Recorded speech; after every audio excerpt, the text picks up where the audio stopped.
Hi, my name is Kevin Thomas, W1DED, and this is Q5 Ham Radio. Tonight I'm joined by Nick Hacko VK9DX, who is dialed in from Norfolk Island in the South Pacific. This episode is made possible by DX Engineering, helping hams everywhere build, upgrade, and stay on the air. Nick, thanks for joining me. Hey, Kevin, it's a pleasure, and thank you very much for the invite, and also congratulations on fantastic ham radio channel. Well, I appreciate that. So for the sake of the audience, I've had the chance to check Google Maps, but for the sake of the audience, tell people where exactly you are and how far away you are from the US, from Japan, from the rest of the world. Well, Norfolk Island is a tiny colony situated between Australia and New Zealand, 1,700 kilometers east from Sydney, 1,100 kilometers northwest from New Zealand. About 3 by 5 miles in size, and the population 2,000. Population 2,000. That was going to be my next question. So pretty small community. How did you end up on Norfolk Island? Well, Norfolk Island is famous ham radio spot for decades, thanks to Jim Smith and Kirsty, who were locals and very active DXers. And I was a kid, maybe 15, 16 years old, back home in Yugoslavia, and I remember Jim Smith on 40 meters, his DX nets. He had a massive signal on our sunrise, and it was the biggest thing ever. Like, imagine talking, a small kid talking to Jim Smith. That's how I've heard of Norfolk Island, and little did I know that, 20 years later, 25 years later, I'll be on Norfolk Island. It's just pretty much coincidental. So let's work backwards in time then. We're talking about Yugoslavia. It sounds like you were into ham radio early.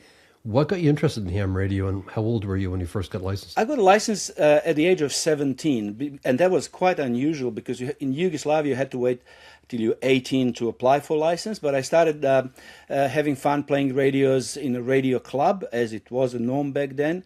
When I was 12, 13, 14 years old, staying late at night, getting on there very early in the morning, and just having enormous fun. But when I got my license, my first call sign was YU7QDT. It was a golden age of ham radio, and local or domestic contests were happening on a weekly basis. And you can imagine a group of maybe 150, 200 really, really top-notch contest operators fighting on 80 meters on CW and SI band, to win a local contest. It was fantastic, and I really love it. So, Nick, there's so many different directions that I want to go in with this conversation. We will get to the watch that's behind you at some point in time, but I'm fascinated that you grew up in Yugoslavia, you're listening to Jim Smith, you're finding out where Norfolk Island is. Did you at that time think you'd ever end up in Australia and Norfolk, and what ended up bringing you there eventually? I had a wonderful childhood, but as you know, late 80s, early 90s, mid 90s, things went kind of pear-shaped on Balkan, and Yugoslavia fall apart, civil war, and I fled. I left because I always felt like this is not my war. So I had two options, either Canada or Australia. And for obvious reason, now this is where ham radio kicks in. I said, Australia is far more exciting ham radio-wise. So in 1992, I ended up in Australia, and Norfolk came much later, literally in the middle of COVID. We were in a heavy lockdown. I don't know how heavy lockdown was in your state, but it was unbearable here. And I was sitting in front of a computer and just looking on Google Maps, and I said, Norfolk Island. And I found a little property literally online, and I called the agent and I said, I want to buy this place. And a few weeks later, we were on Norfolk Island, my wife and myself, with nothing but IC 7300 and a wire. So you actually purchased the property and moved during COVID? Yeah, during COVID, and sight unseen, literally based on internet listing and Google Maps. So again, we're going to weave back and forth a little bit, but I know you're a watchmaker. I think that you've been doing that for a long time. It might even be multi-generational, but you also run a business that is pretty high tech. Did you have that business in Australia, and were you able to move that business over with you? Well, COVID were weird times. We couldn't plan. We didn't know where we're heading with all this. And I was at the time 58, and I was ready for semi-retirement and a good excuse to step out. I'm back in business, so I share about half of my time on Norfolk and half in Sydney. So I'm trying to kind of balance the hobby with real life. Okay, that's all making sense. So let's get back to ham radio. So you grew up as a ham radio operator at 17. You're surrounded, it sounds like, by contesting and ham radio operators. So was contesting your mode of operation from early on? I don't think Americans and certainly Australians would understand this, but winning a domestic competition in Yugoslavia was the biggest thing ever. It was more important than winning CQWW. In domestic competition, 80 meter CW phone, you had all the big guns. You know, people who like S50A now, Tina, and all the Slovenians and all the Serbian operators and Croatian, and it's amazing. I reckon in a CQWW today, probably 30 or 40 top operators from my generation are still active. So it was a crazy, crazy time, a lot to learn and have fun. And I just like, I don't know, it was a window to world in a way. And yeah, I don't know, I just loved it. No explanation. So when you say there was a lot to learn, how did you learn? Were these operators bringing you into their shack? Were they allowing you to do multi-ops with them? How did that happen? Club scene was big. And just one detail, I remember, again, I was maybe 15, 16. I went to Belgrade, YU1EXY, which was a big contestation. And on a door frame, main door, there was a handwritten signature scribble. It says, K1AR was here. So that is my early memory, you know, of contesting being something really big.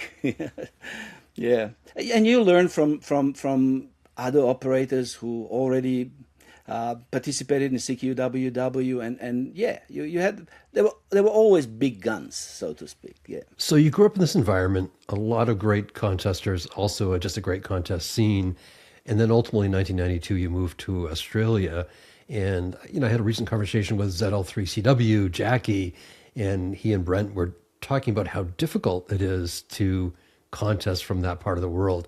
So I'm just curious, what were you thinking once you arrived and you got on air? Did you just get hit in the face with the challenge of contesting around the world? Well, I had certain expectation. While I was not really that active in contesting from Australia early on, I went places. You know, I went 3 times to Lord Howe Island, to Solomon Islands, to Willis Island, different expeditions, and I had a fairly good idea how it sounds. You know, being on a remote island how band sounds in the middle of Pacific.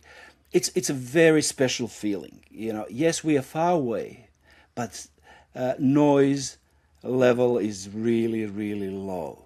And it's fantastic feeling, you know. So I had some expectation, but Norfolk has its challenges. For example, the antenna height is 5 meters. You can't put anything taller than 5 meters, any mast. So most of my antennas are verticals, phase verticals. I have some low beam antennas. A lot of challenges. Of course, shipping, extremely expensive, difficult, takes forever. We don't have a natural harbor on Norfolk, so everything is air freight.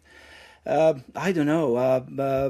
And just, I think the most difficult, I'm not sure if I'm answering your question, but most difficult for me on Norfolk is that I'm there literally by myself. There's very little help in getting anything done. You have to be very self-sufficient. You know, you have to know how to fix your electrical appliances, linear amplifiers, how to do your plumbing, how to weld, how to grind, how to solder, how to put antennas up. So yeah, it's a one-man show, and it is difficult at times. So Nick, one of the things that fascinates me when I look at ham radio operators that have been at their own station for 10, 20, sometimes 30 years, they sort of grow into their station, right?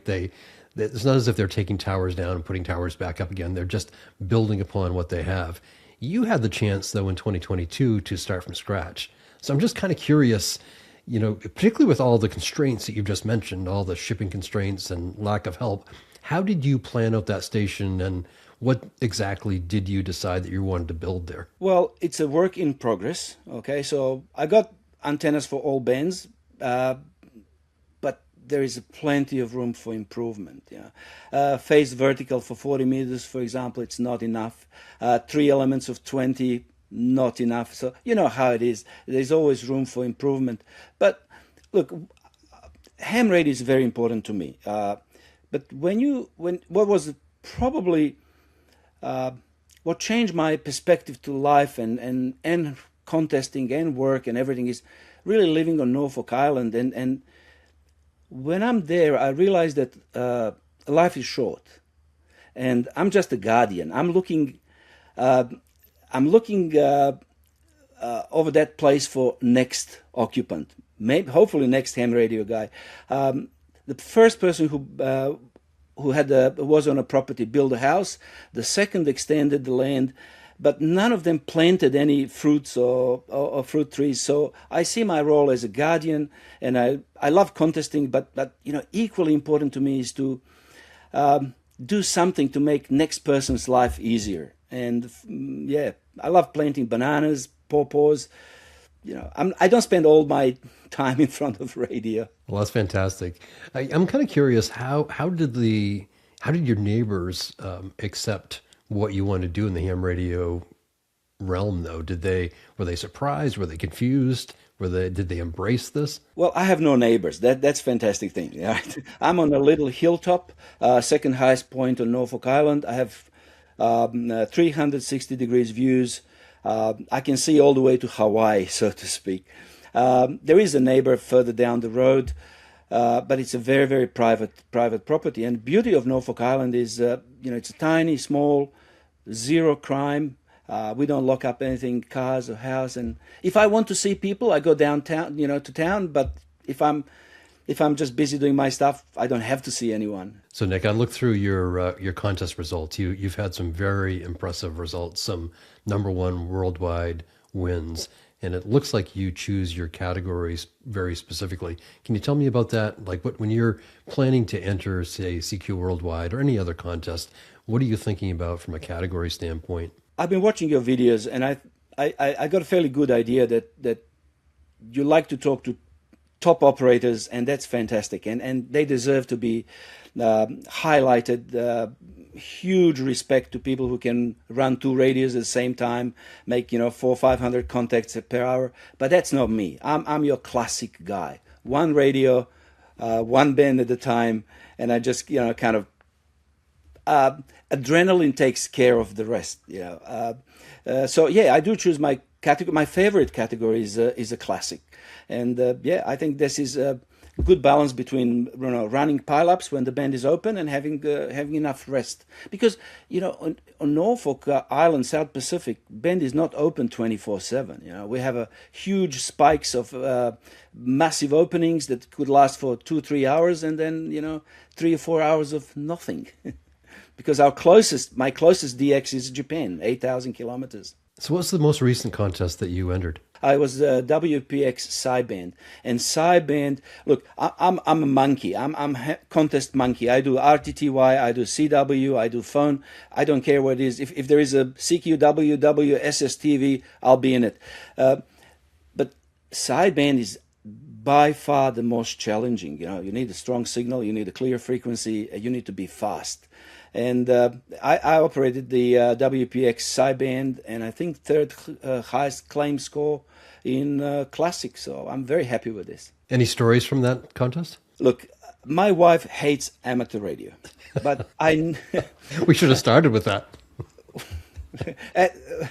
But first time ever, this is a highlight. First time ever after this, usually goes. I said, okay, Tanya, we're going to Norfolk, and she goes, is it a contest? And it is. Yeah, it is a contest. And she goes, I hope it's not sideband, because she hates it. And I said, well, this time it is. And after the contest, first time ever, I've been married for many, many years. She goes like, this was not bad. So there's a ray of hope that how I might convert her as a second contest operator. And she doesn't like it because you're screaming into the mic all weekend long, I presume. I'm blessed on Norfolk. My shack is completely removed from the house, away from the house. She can't hear me, but she still thinks that repeating same thing over and over again makes no sense. And I struggle to different worlds. So I'm a much, I haven't been a ham radio operator as long as you, and I just got relicensed 4 years ago, but I've taken these trips recently to Cayman Brac and a year ago to Turks and Caicos, and usually are renting a very small house. So my wife cannot escape from it, and she just kind of rolls her eyes. She's learned to take longer runs, be out of the house as much as possible, and I do my best to keep it quiet, but I can totally relate. Nick, one of the things I'm wondering, I mentioned your business earlier on and the fact that you're a watchmaker, and I'm just curious what the overlap is between what you do for a business, because it's very technical, it's very precise. Does that impact your ham radio at all? I think ham radio impacts my business more than the other way around. I spend way too much time, playing radios, and sometimes I operate remotely, and a customer will walk in and say, "I'm sorry, there's a opening to Europe on 6 meters. I'm busy." I just love ham radio. But from the technical side, well, I think the benefit is I'm able to fix my amplifiers. I'm able to follow instructions. Basic self-sufficiency. I don't really know. I mean, look, you should cut this out probably, but yeah, it's yeah. We do, like, watchmaking is a tiny part of business. The other part is defense. We specialize in exotic materials, small components, high tolerances. Our customers are space agencies and that kind of stuff. So not really related to ham radio, and I can't talk about it. Well, I do like the suggestion, though. You can read a manual and you can follow directions and you can get things done, because you're putting yourselves way ahead of a lot of people. So I'll give you that, and I'll move on and we'll change subjects. Nick, I'm always interested in talking to people that have been in ham radio for a long time, and particularly you, since you had this Eastern European background. So you've seen a lot of changes with ham radio. You've seen a lot of changes with the contesting. Give me your opinion about how things are going, how they've gone, and where you think they might go in the future. I don't like AI. Probably, I haven't thought of this. I didn't really see this coming, but very briefly, CQWW contest, for example, is a birthday party for me, where I invite my friends and I do barbecue and I cook for them and we have fun. For others, it is all you can eat. And after the contest, I feel great. If I go to all you can eat restaurant, I think I'll feel really, really terrible after the contest. I hate that. I like, almost every contest, it finishes, even the contest where I run like for 40 hours, 44 hours, that was my longest run, stay in a chair. After the contest, I will still go, and look and put a CQ call out. I just love this stuff. Yeah. So I think the future of ham radio should be more human, less technically. What's the word? I think we are really into squeezing out whatever is humanly possible. I think we should go to a path that would be more inclusive, right? Where 100 watts guy with an antenna will have as much fun as anyone else. We need more of those guys to join us. Otherwise, we will disappear. I think too much AI, it's not heading in the right direction, my personal opinion. Well, and I appreciate that. And I want to go back to something you had said earlier. In fact, I do talk to a lot of what I'd call world-class operators that, they're running 2 BSIQ, and I think there's a lot to learn from them. But I am the first person to say, I enter a contest, I don't ever plan on winning. And I would love it if I could, but that's not why I do it. I always compare it to running a half marathon or a marathon. I am not going to be one of those elite runners that finish at the front of the pack. My goal is to go out there and have fun and to have a respectable finish, given my training and my skill level. So I am very interested in talking to operators at every level. One of the things that really intrigues me right now, and it intrigues a lot of people, is the crossover between parks on the air and contesting, and how to get people that are doing parks on the air and actually learning how to run rate, how we can get them more involved with contesting. And I got some feedback today from somebody who said, you know, I don't intend to win. I'm not planning on winning. I'm planning on having a good time. And I just want to underscore your point. I think that you're absolutely right. I think there needs to be room for everybody. And, you know, frankly, one of the biggest things I'm in it for is the camaraderie. I just really enjoy the people that I meet and being able to kind of break bread over the process. I'm sorry to interrupt you, but I'm following your post on 3830. You're progressing fast. Like in your last competition, you're in top 10 in the category or something worldwide. I was. I was top 10 last year at Turks and Caicos for North America. And then again this year, top 10 from North America before log checking. So I am trying to pay attention to guys like you and Dan Craig and Randy Thompson and pick up things along the way. So I'm certainly having fun, and I think that my score is improving. But I'm smiling because every time I sit down and do a contest, I kind of get smacked in the face with some new lesson, and I think that I've learned them already. But keep that K5ZD guy close to you. He knows few tricks, and absolutely, Randy is so impressive. He's the guy. You know, when you read his summary, or now when on the contest crew, he'll literally talk about stopping and having dinner, or taking a break, or sleeping for 2 hours, and then get on and. You know, he calls it a casual effort, and he still does fantastic. And I think that's just this innate ability that he has. Nick, I remember a comment you had made, and I don't know if it was in jest or serious, but I kind of chuckled when I saw it, and it was something about people traveling to islands to run contests, and I think that you were just taking exception. Please don't come to Norfolk and set up on my island. Talk to me about that. well, I don't remember that, but I trust you blindly. I say a lot of things, and yeah, sometimes just trying to kind of engage people or generate some goodwill in next contest, so people will remember my call sign and call me. I'm just self-promoting myself. I'll be perfectly honest with you. I would love to see a category called station owner, station builder, station operator. I understand that traveling places to have 48 hours of contest is fun, but you guys are in different category than me. I have to rebuild my antennas before every contest.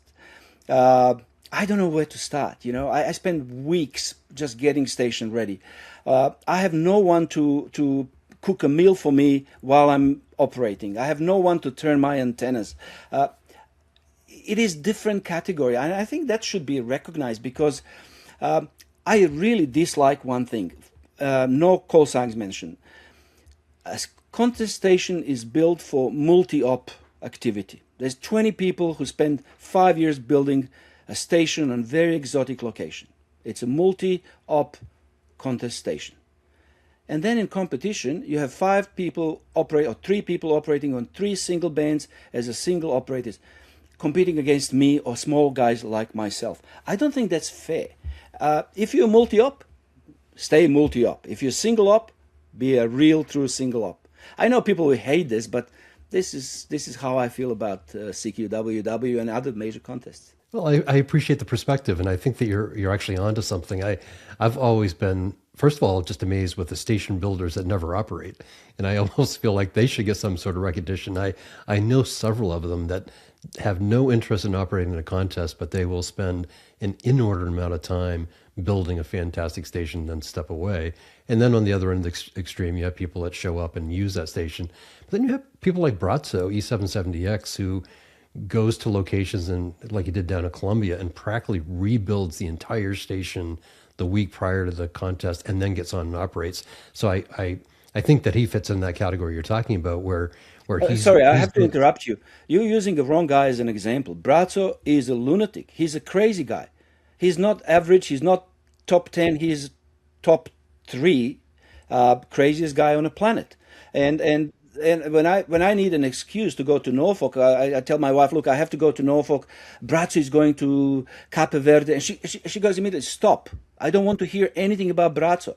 He's crazy. And he is crazy. And huge respect. He's a good friend of mine.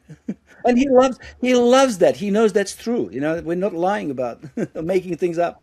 The point I was making with Brazzo, and maybe there's a better example, but he is the guy that's actually building a station that he operates for 48 hours. So he is both an operator and a builder. That's what I saw in Colombia during CQ Worldwide when he got on a plane, took equipment, halfway across the globe, and shows up and spent days climbing up the mountain, rebuilding, and then getting on the air Friday night to run the contest.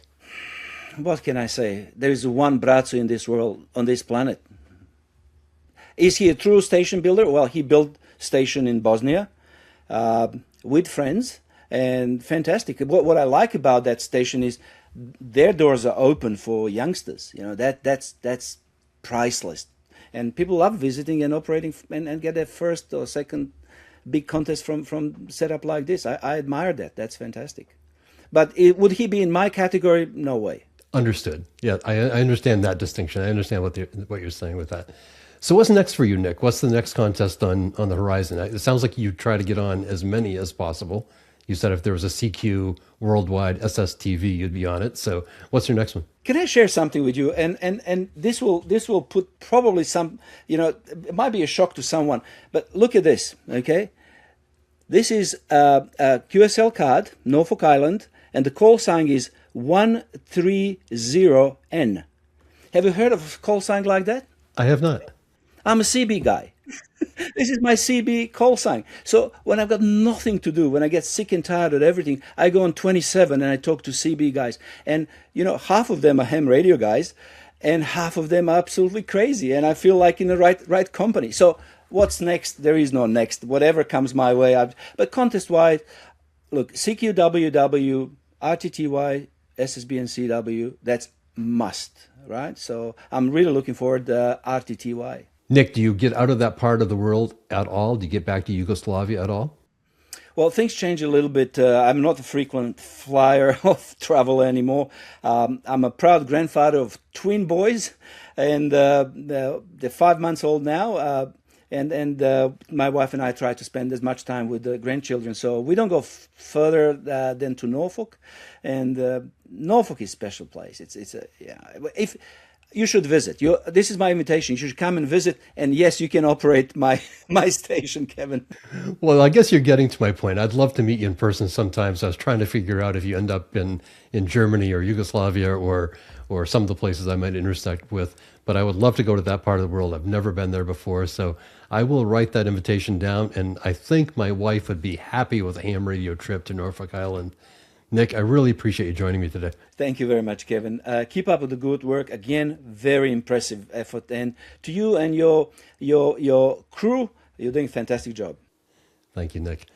My name is Kevin Thomas, W1DED. This has been Q5 Ham Radio. I've been talking to Nick Hacko VK9DX. Really appreciate him joining me. 73, Nick.